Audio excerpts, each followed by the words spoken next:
Et de nouveau ensemble pour le 13h de ce jeudi 7 janvier, nous revenons sur la nomination de Christophe Marie-Joseph Dabiré au poste de Premier ministre. Des acteurs politiques et des citoyens ouagalais et bobolais se sont prononcés là-dessus. Vous les entendrez dans ce journal. 68 agents de la grande chancellerie ont été distingués pour leur abnégation au travail. Vous les découvrirez au cours de cette édition. Et au Mali, l'armée française accusée de bavure lors d'un raid aérien la semaine dernière. Une dizaine de civils réunis pour un mariage ont été tués. Voilà pour les titres. Bonjour et merci de nous rester fidèles. Christophe Marie-Joseph Dabiré a été reconduit ce mardi au poste de Premier ministre du gouvernement burkinabé. Cette confiance renouvelée en l'homme est le résultat de la mise en œuvre de la vision du président du Faso. Retour sur quelques actions du gouvernement Dabiré annoncées dans la déclaration de politique nationale le 18 février 2019. Abdelrahim Meigné. Devant les députés le 18 février 2019, Christophe Joseph Marie Dabiré fait sa déclaration de politique nationale qui constitue sa contribution à la réalisation du programme de société du président Roch-Marc Christian Kaboré, un programme qui s'articule autour du plan national de développement économique et social PNDS. L'objectif, bâtir avec le peuple un Burkina Faso de démocratie, de progrès économique et social, de liberté et de justice. Le successeur de Paul Kaba-Thiéba axe sa politique sur 5 principaux axes: relever le défi sécuritaire, renforcer la cohésion sociale, restaurer la gouvernance vertueuse, renforcer le capital humain et dynamiser l'économie nationale. Cette politique, validée par le Parlement, marque le début des actions du gouvernement Dabiré pour la mise en œuvre du PNDS. Ce plan a permis, sur le plan sanitaire, de poursuivre la politique de gratuité des soins des femmes et des enfants de moins de 5 ans, la mise en œuvre de la couverture assurance maladie universelle, la réalisation d'infrastructures de santé et l'octroi de 350 ambulances aux communes pour faciliter l'accès aux services de santé. Dès la survenue de la maladie à coronavirus, un comité de riposte est mis en place et présidé par Christophe Dabiré pour la mise en œuvre du plan de riposte. Sur le plan de l'éducation, le gouvernement Dabiré a réalisé des infrastructures scolaires, chose qui a permis de normaliser des écoles et résoudre le problème des écoles sous paillotte. Dans le domaine de l'énergie, désormais plus de 40% des populations ont accès à l'énergie grâce à la politique de promotion de l'énergie renouvelable à travers la construction des centrales solaires. On note aussi des réformes engagées dans le cadre de la modernisation de l'administration publique. Pour ce qui est de la fronde sociale, Christophe Dabiré a été celui qui a toujours appelé à l'apaisement, de la grève des médecins à celle des travailleurs de la communication. En passant par les revendications des enseignants et des transporteurs, les partenaires sociaux se sont vus ouvrir les portes de la primature pour une sortie de crise. Le gouvernement a également su faire face aux besoins exprimés par les déplacés internes victimes de la crise sécuritaire. Cela à travers la dotation en denrées alimentaires et l'aménagement de 5000 hectares de terres cultivables au profit de ces personnes. La mise en œuvre réussie du PNDS depuis février 2019 a peut-être joué en faveur de la nomination de Christophe Dabiré à la tête du premier gouvernement du second mandat du président Roch-Marc Christian Kaboré. Cependant, des engagements pris lors de sa déclaration de politique le 18 février 2019 restent des défis: création d'emplois, crise sécuritaire, la réconciliation nationale et bien d'autres. Restons toujours dans la même actualité. Les acteurs politiques se sont exprimés sur la nomination de Christophe Dabiré. Les avis divergent quant aux députés Yahya Zoungrana du CDP et Mahamadi Lamine Kwanda du Congrès pour la Renaissance et le Progrès. Écoutez-les au micro de Michael Tougré. Selon le parlementaire Yahya Zoungrana, le temps mis par le président du Faso, Roch-Marc Christian Kaboré, pour reconduire Christophe Dabiré à la tête de la primature est la preuve d'un manque de consensus au sein du MPP, parti vainqueur de la présidentielle de novembre 2020. Et le député dit ne pas être surpris de cette nomination et cela annonce les couleurs de la gestion du régime Kaboré pour les 5 prochaines années. Cela signifie tout simplement que il y avait une volonté de changer de Premier ministre et que les tractations n'ont pas abouti. 2016, on pouvait encore dire que le MPP n'avait pas encore l'expérience de la gestion du pouvoir, quand bien même les acteurs principaux du MPP sont ceux qui viennent du CDP. Mais 5 ans après une gouvernance du MPP, que le MPP ait du mal à trouver un Premier ministre en son sein, cela encore montre que nous allons vers des lendemains incertains et que la gouvernance, ceux qui pensent que la gouvernance de 2021 à 2025 va être autre chose que celle que nous avons connue, risquent de n'avoir que leurs yeux pour pleurer. Du côté de Mahamadou Lamine Kwanda, cette confiance renouvelée du président Roch-Marc Christian Kaboré à Christophe Dabiré est à saluer. Pour le président du Congrès pour la Renaissance et le Progrès, le Premier ministre nommé le 5 janvier dernier et le président du Faso forment ainsi un bon tandem. Pour Mahamadou Lamine Kwanda, Christophe Dabiré reste l'homme de la situation. C'est des gens pondérés. C'est des gens qui peuvent se comprendre par des yeux, même sans parler. Dabiré ne travaille pas avec Roch, en Kakira était candidat demain. Il travaille pour Roch et pour le Burkina Faso, point final. Il n'a aucun calcul. On a un peu qui calcule, pas avec un président même qui n'a plus de mandat à attendre. Dabiré qui serve à 65 de technique et 35 de politique. Donc il connaît le milieu politique comme sa poche. Les mêmes raisons qui ont motivé le président Roch à maintenir sa candidature à l'Assemblée. Les mêmes raisons étaient valables aussi pour maintenir le Premier ministre là, voilà, pour l'accompagner. Pour les prochains chantiers de Christophe Dabiré, pour Yaya Zoungrana et Mahamadou Lamine Kwanda, les défis sécuritaires, la gestion de la pandémie du Covid-19, la relance économique et la réconciliation nationale restent les priorités. Christophe Dabiré, à 73 ans, devra former dans les jours à venir son gouvernement. C'est un gouvernement qui ne devrait pas connaître un grand départ de ministres, explique Mahamadou Lamine Kwanda et Yaya Zoungrana. Les citoyens ouagalais, eux, estiment que le président du Faso a fait le bon choix en reconduisant le Premier ministre Christophe Dabiré. D'autres, par contre, ont été surpris de ces décisions. Ils le disent dans ce téléma réalisé par Denis Zida et Samira Ouetraogo. Après environ une semaine d'attente, le président du Faso a finalement reconduit Christophe Marie-Joseph Dabiré au poste de Premier ministre. Pour certains citoyens burkinabés, ce choix ne répond pas à leurs attentes. Moi, je pense que dans la politique, là, il faut qu'on donne la chance aux jeunes. On a tellement prôné qu'on allait donner la chance aux jeunes. Bon, on ne sait pas pourquoi on reconduit encore les vieilles personnes. Bon, la jeunesse a montré ses preuves. Moi, nous, on se disait que on allait donner le Premier ministère à un jeune dynamique pour que ça puisse continuer. Christophe Dabiré, c'est bien vrai qu'il a fait ses preuves, mais il est vieillissant. Il n'est plus à la page. Donc, donnez-nous des jeunes qui vont nous comprendre et puis on va travailler. C'est le même président qui a reconduit ses ministres. Qui veut en fait, c'est pour récompenser certains ministres. Mais on n'a pas de moment de récompense. Récompense, ça, c'est le gouvernement passé. Actuellement, on doit taper fort pour faire que les choses avancent. Pour d'autres, par contre, si le Premier ministre a été reconduit, c'est parce qu'il aura fait un travail satisfaisant durant son mandat. Selon eux, on ne change pas une équipe qui gagne. Que ce soit un jeune ou une personne âgée, l'essentiel, c'est le travail bien fait. Moi, je pense que tout Burkinabé, il n'y a pas de jeunes. Et parce que dans nos familles, on a nos papas qui sont là. Je pense que s'il faut parler de chercher les vieux, c'est pas normal. Voilà, je pense que s'il est là, il est l'homme de la situation. Ça marche, il n'y a pas de problème.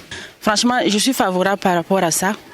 Parce que c'est vrai que certains diront qu'il fallait un jeune. Mais moi, je trouve que c'est les idées plutôt qui comptent. Voilà.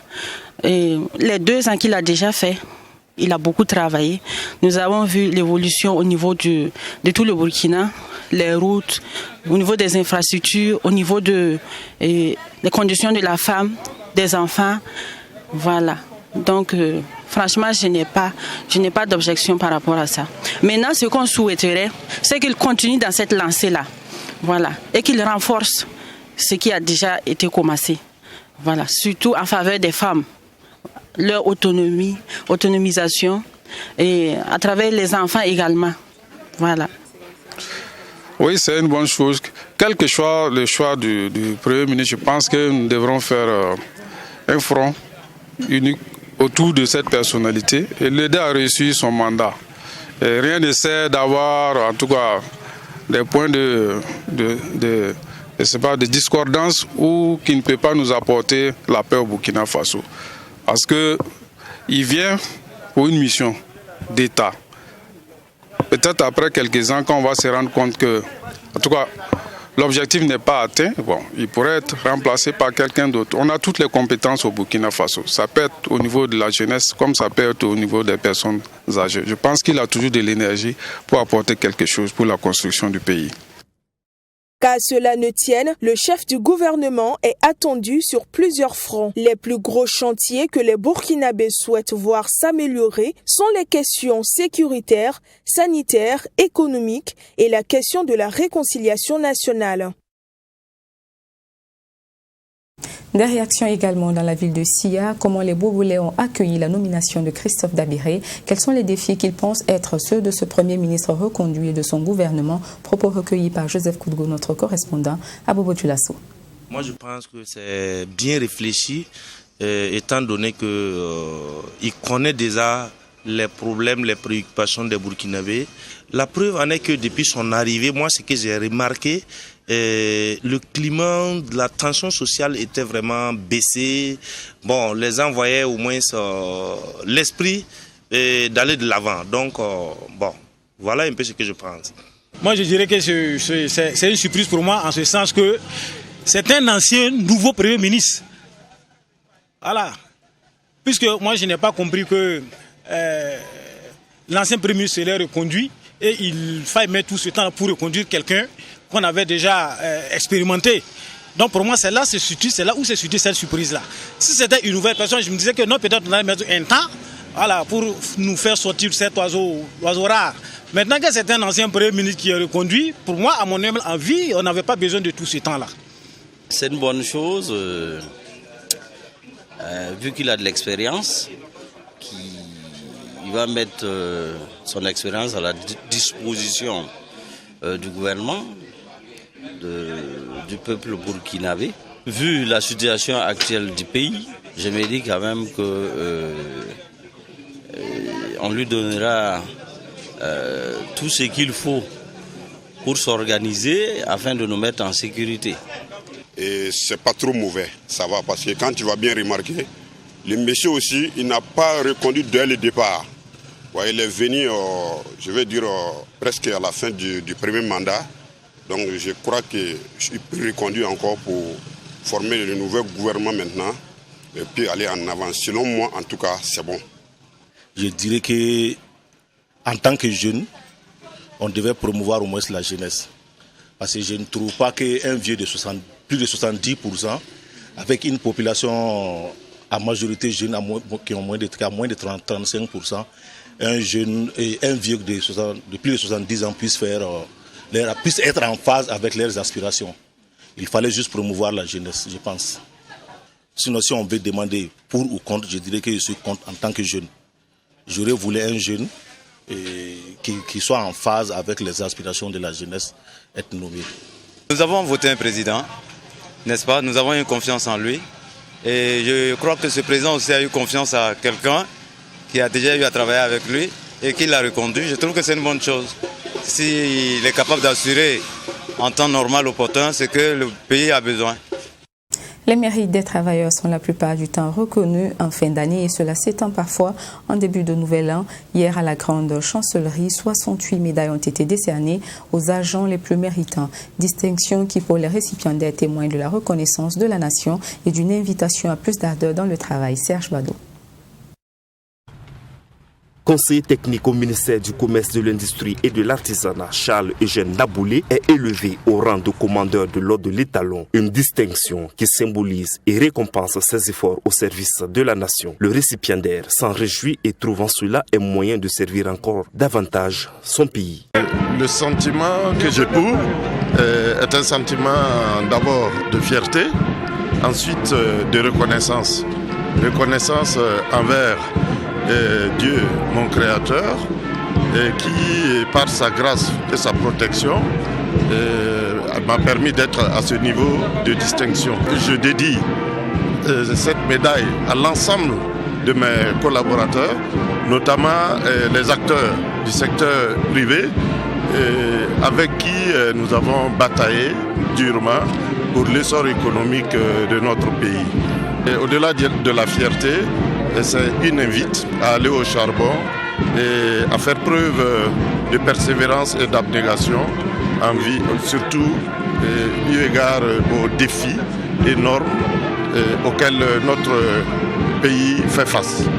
Comme lui, 67 autres personnes ont reçu des distinctions dans diverses sortes de décorations qu'ils accueillent comme une invite à mieux faire. Cette médaille représente pour moi aujourd'hui une fierté, après quand même 15 années d'expérience dans plusieurs groupes où on a quand même participé aussi à la mise en place d'un écosystème dans ces multinationales qui a permis quand même de pouvoir créer énormément d'emplois donc, pour un certain nombre de jeunes.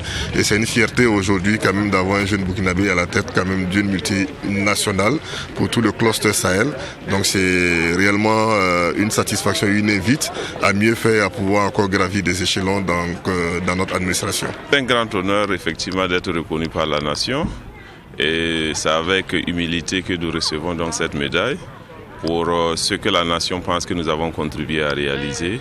En tout cas, nous sommes fiers et nous allons travailler à porter dignement et à mériter cette médaille. La dynamique, effectivement, avec la grâce de Dieu, de pouvoir toujours contribuer à notre manière, à la fois à l'élaboration, au suivi des politiques publiques, et notre contribution également en tant qu'enseignant-chercheur au niveau de l'université pour la formation des jeunes burkinabés. Les 68 récipiendaires ont été félicités par les autorités présentes à cette cérémonie et ont été invités à être toujours engagés à servir la nation.